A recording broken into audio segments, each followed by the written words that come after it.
કેન્દ્રીય મંત્રી અમિત શાહ સાંજે સુરતની મુલાકાતે આવ્યા હતા અને સુરત એરપોર્ટ પર તેમનું ઉષ્માભર્યું સ્વાગત કરવામાં આવ્યું હતું। ગૃહમંત્રીના સ્વાગત માટે કેન્દ્રીય જળશક્તિ મંત્રી સી આર પાટીલ, ગૃહ રાજ્યમંત્રી હર્ષ સંઘવી, રાજ્ય શિક્ષણ મંત્રી પ્રફુલ પાનસેરિયા, વન અને પર્યાવરણ રાજ્યમંત્રી મુકેશ પટેલ, સાંસદ મુકેશ દલાલ, સ્થાનિક ધારાસભ્યો, પોલીસ કમિશનર અનુપમસિંહ ગેહલોત તથા મહાનુભાવો ઉપસ્થિત રહ્યા હતા। એરપોર્ટ પરથી અમિત શાહ સીધા પ્રદેશ અધ્યક્ષ સી આર પાટીલના નિવાસસ્થાને પહોંચ્યા હતા, જ્યાં તેમણે રાત્રિ ભોજન લીધું હતું અને ભોજન સાથે 2 જાતની મીઠાઈઓ ખાધી હતી। અમિત શાહને આ જે રમાઈ રહેલી ભારત અને પાકિસ્તાન વચ્ચેની મેચમાં ખૂબ જ રસ આવ્યો હતો અને મોબાઈલમાં ભારત પાકિસ્તાનની મેચ ચાલુ કરવા કહ્યું હતું। ભોજન દરમિયાન મંત્રીઓ સાથે પક્ષના અન્ય હોદ્દેદારો પણ હાજર રહ્યા હતા।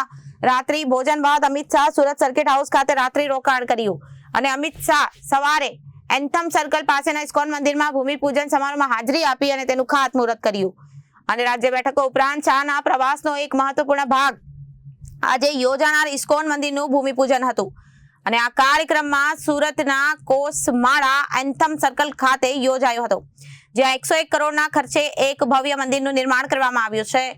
આ મંદિર માત્ર ધાર્મિક પ્રવૃત્તિઓનું કેન્દ્ર નહીં, પરંતુ સમાજ કલ્યાણનું એક મોટું માધ્યમ બનશે। મંદિર પરિસરમાં મહિલા રોજગાર કેન્દ્ર, આરોગ્ય ક્લિનિક અને ગરીબો માટે મફત ભોજનની સુવિધા જેવી સામાજિક પહેલ પણ શરૂ કરવામાં આવી છે। Reporter Arvind Rathod, Janadesh news, Surat.